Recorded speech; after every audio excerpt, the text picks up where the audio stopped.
everyone and welcome to this video. Now today I'm going to be taking a look at this album. It is XTC's album The Big Express. So yes, I'll just be doing the usual thing in this video, giving a bit of background information about the album, then showing you my vinyl copy of it here, and then looking at each of the album songs in detail. So this was the 7th XTC album, released on the 15th of October in 1984.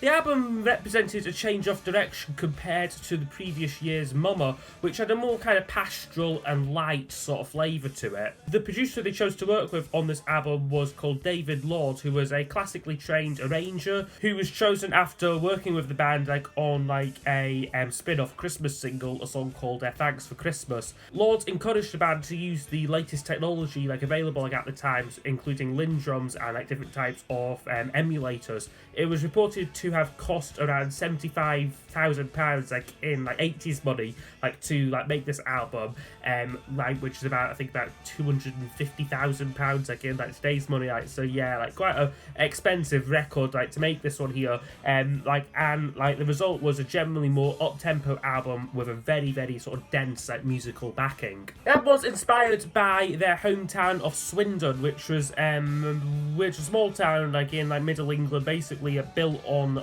the railways, and working titles for the album included Coalface and Head of Steam. Andy Partridge, the leader of XTC, said that the style they were going for on this album was industrial pop, which I can quote, and he says that was riveted together, a bit rusty around the edges, and is sort of a broken Victorian machinery, sound to it, and that, and both Partridge's and fellow songwriter Colin Moulding's songs became a lot more autobiographical about their upbringing and more rooted in reality around this time as well. Now, commercially, this album did fare a little bit better than Mama. It reached number 38 in the UK, which was an improvement on Mama, which only got to about number 40 something, I think. But it was still a huge come down from the top 10 album English Settlement only 2 years previous. Critically, it didn't really get noticed much at the time, and was mostly met with indifference, even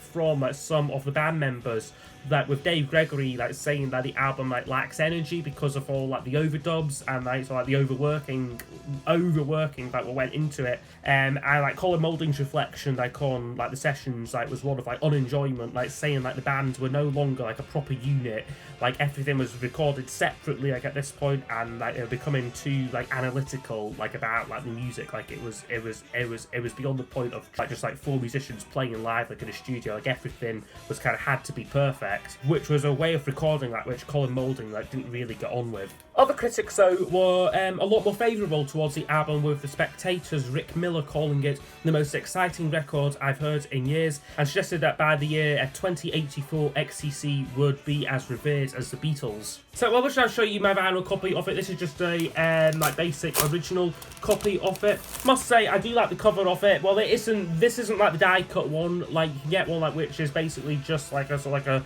die cut sort of circle to it, which is a little bit rarer. This is like I said, it's original. I think it was a slightly later pressing this one. That's the cover. That's the back of it there. I love the kind of the railway theme design they've gone for on this. It just sort of pulls the album all together, including right down to this inner sleeve shot off the band, taking out the Great Western Railway Museum also cold up and everything. It's just yeah, it's a great image. That you've got the lyrics on the beast on the back of it there, and then the record label looks like that. So yeah, fantastic artwork design on this album, I have to say. Okay, so I'll now go over each of the album songs. So I'll score each track out of 10, and then use those scores to give us a overall percentage marking for the album.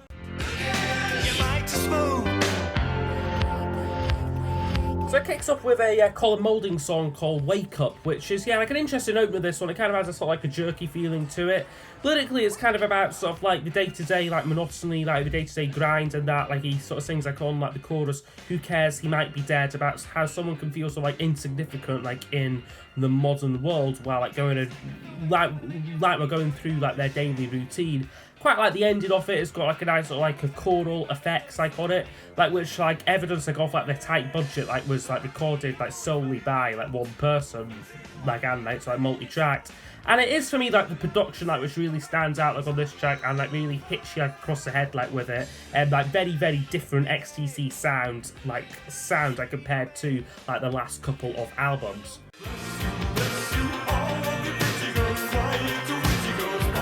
The next track up was the lead-off single, which I have actually got the 12-inch for, so I'll just show that now. It's "All You Pretty Girls," which is a kind of which is a kind of like a sea shanty sort of like song, basically just about like pretty girls really. Like Andy Partridge said that it was written like imagining like his father's time and life like in the Navy, and yeah, as I said, it was like the first single from the album, and perhaps they expected better results from it because they spent £33,000 like on like a music video, and the single itself like only managed to reach number 55 on the UK charts. I mean, like, reasons for its commercial failure, I mean, the song itself is really catchy, like, there's no doubt about that, but I just think it's maybe a bit too light, maybe a bit too jovial for XTC, like, maybe like a lot like their, like, maybe a lot like the hardcore fan base, like, didn't really, like, get this song, like, maybe, like, I'm not too sure, like, but, like, as it was, a huge commercial failure, but a pretty good song, although maybe not for me the one I would have chosen as the single, though.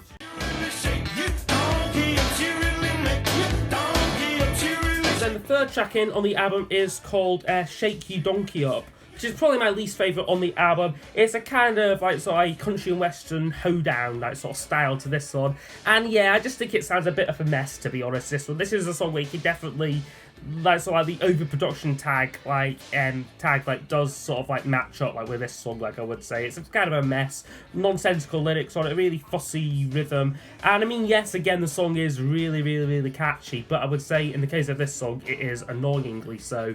So I can only give it a 6 out of 10. It might grow on me, but yeah, like I mean, like I've known this album like for like a few years now, and it's never been a huge favourite of mine, so yeah, and that one would get a 6 out of 10.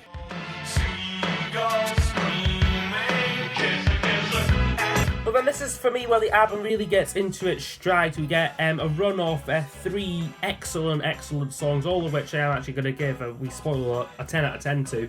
So the first of these songs is Seagulls screaming "Kiss Her," which is a really unique song. This one, it's a kind of like classic example like of XTC kind of taking what is in essence a kind of boy meets girl love song and sort of twisting it and like sort of like making it slightly different and like weird and quirky. In this case, like, it's about sort of like the kind of like they're on like a beach, and like sort of like these seagulls are sort of like or like sort of like urging like this guy like to like build up the courage like to let like his feelings be known like for like this like girl, and it was apparently like again quite an autobiographical song like by Partridge, like supposedly like about like his like future wife Erica Wexler. I mean, it's got a real sort of psychedelic flavour to this one. Like I really like the mellotron on it. I love the kind of like the brass sounds, and I also like the vocal effects on it as well. It's just a really great song, this. So yeah, for me would get a 10 out of 10.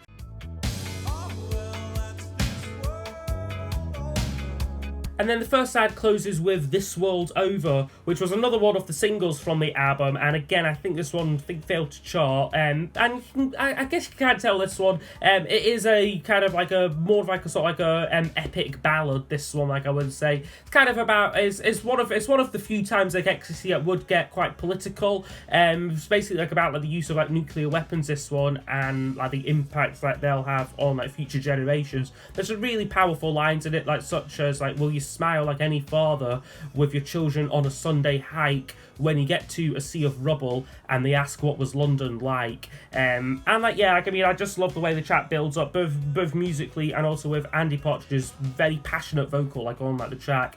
And yeah, I mean, it would have been quite easy like for this song to have become dated like with like a lyrical message like that, but I think the song is written like with such craft that it does remain a very emotionally powerful song.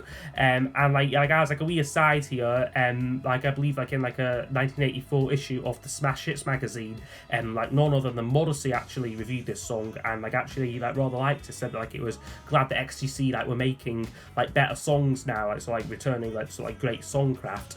And like yeah, like that's exactly like what this is. So yeah, This World Over would get a 10 out of 10 from me. Smalltown,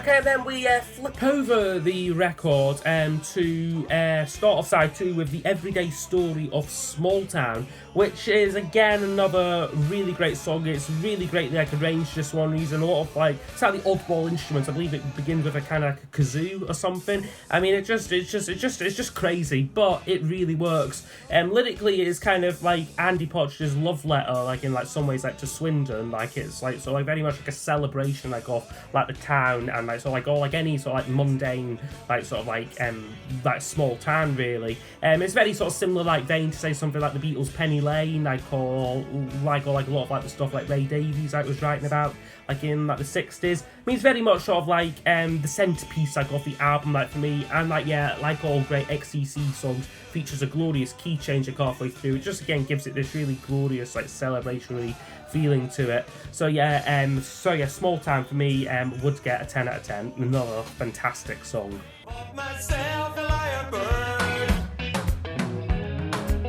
Then the next one up is called I Bought Myself a Liarbird, which is a more kind of back to basics song, like in like some ways, like as close to this album gets as a kind of bare bones sort of track. Lyrically though, it's about their former manager, Ian Reid, and I mean, I don't normally like it when like musicians tend to moan about like the music industry and that. I mean, it's not like explicitly so, but it sort of like tilts towards like that sort of like meaning, like he's sort of like they're sort of like slagging like this guy off. Again, he probably was quite a bad manager for them, but it's just a song like which is hard like to really like relate to. I mean, it's got a lot of good electric guitar lines going throughout the song, thanks to like Dave Gregory. Plus, I love like sort of like the journey like this song goes on, like from like the light and fluffy verses like to the more like hard-hitting chorus. So yeah, that one I would give an 8 out of 10 to I Bought Myself a Liarbird.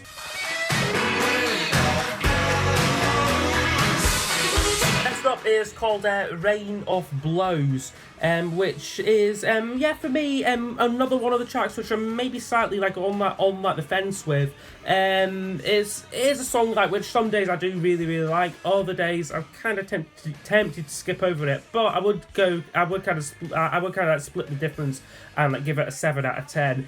Like Andy Partridge says that it's about sort of like violent regimes, and like sort of like the idea with this track was to make it sound as abrasive and as violent like as possible, and like I do think that they did like achieve that. You've got like these like screeching like harmonicas on it, like sort of like Partridge's like filtered vocal. It sort of sounds very spooky, like very sort of like very sort of like violent. Like there's a lot of tension like in like this song.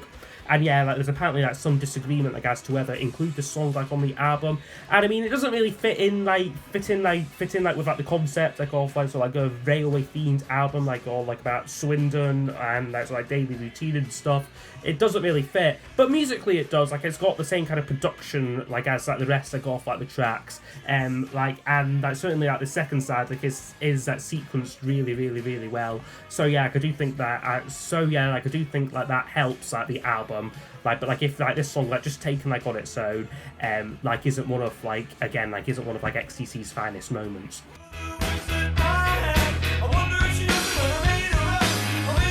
But then we get another track which I think is hugely underrated. It's called You're the Wish You Are I Had. A bit of a stupid title, but it is a really great song. It was apparently again inspired by Partridge's future wife, who like I believe like at this point like they're only like having like having like an affair like at like this point.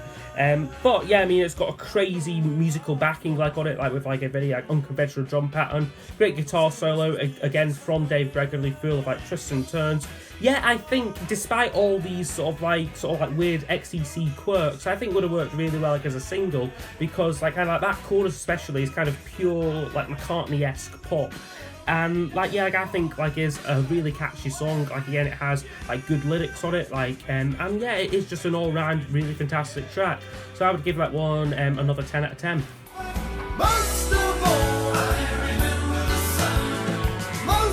After that, we get the second and final, unfortunately, Colin Moulding's song, which is I Remember the Sun, which is a more kind of, again, a light and sort of jazzy track, about sort of like reminiscing about childhood summers. Again, I really love like the like arrangement like off like the song, especially the bit like halfway through, like where sort of like instead of like a bridge, like you kind of like all like the instruments drop out and like you just get Moulding's vocal like and like this like very light piano line. I think that's a stroke of genius, like that wee bit. Again, possibly down like to like Dave Gregory, like he done a lot of like the band's like arranging, and like yeah, it was a really integral but underrated member like off the band. The reason why I'm only giving it a 9 like rather than a 10 out of 10 is because lyrically towards the end it maybe gets a bit repetitive, kind of like with just like that line like most of all I remember the sun, but overall it is still a really good song, and like yeah, like one of like Moulding's most underrated and best songs.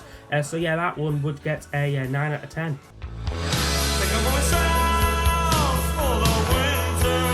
And then we finish the album with Train Running Low and Soul Coal, which is again another song which I absolutely love. I think the lyrics on this one are particularly great, like where sort of like Andy Partridge like compares like sort of like a train like heading full steam towards disaster, like to like his own uneasiness about aging. And like so like he's worried that like he'll lose like all like his inspiration and like songwriting talent. It's full of like paranoia like and self-doubt, this song, especially like on like the chorus, like where he sings like I'm a 30-year-old puppy doing what I'm told, and I'm told there's no more coal for the older engines. I mean, on this version, I think the verse sounds a little bit too frantic. He's very fastly singing it. He almost sounds like out of breath, which I suppose is the point like of like the track. And like this is again one you can maybe say is slightly overproduced, because they do an acoustic version, like it's on YouTube like somewhere, like there's an acoustic version of this, and that for me sounds so much better. Like you get so much more feeling like out of it, that which is slightly lost like in translation like on this version. But I do really like the middle eighth like on this one, like which like you don't get like on like the short like acoustic version. Like I like this one, like then like it goes on a bit like towards the end, it kind of ends like with a kind of like the audio version like of basically like a train crash, like which again it is quite hard hitting like this one. Like if like you're not like in like the mood for it, it is quite like in like your face like this one. Like but when like you're in like the mood for it, like I mean it is again a great song, and like yeah, one of like XTC's best album closers there. So that one for me would get a 9 out of 10. Okay, so overall this album would score 87%. So I do think this is a really great record. I think it's really underappreciated, like even amongst like XTC fans, because a lot of people do say it is overproduced, but I think that is very much an integral part like of like the album's character. I think their sort of like their pure songwriting was also continuing like to like evolve, like with both writers writing incredibly strong melodies and like lyrics which could be both introspective, observant and witty all at the same time. They were also not afraid at this point to sort of like start embracing like a lot of like their 60s like influences like which they maybe had been a little bit reluctant to do beforehand, and like yeah, like that sort of like that all sort of comes to heads like on like the next project, which was the Dukes of Stratosphere's first album, 25 O'Clock. Now apparently that album would go on to sell about twice as many copies as this album did, and like then like following that, like they made like the career-defining Skylocking. Therefore this album kind of tends to get ignored a bit, like as coming from like the lost years between like English Settlement and Skylocking. But I do think that this was a really fruitful time for like XTC. They were writing some brilliant tracks, and yeah, like I just think it is a really like strong collection of songs. So yeah, that's been my review of The Big Express. So yes, I hope you have enjoyed, and I will see you all next time for the next video. Goodbye.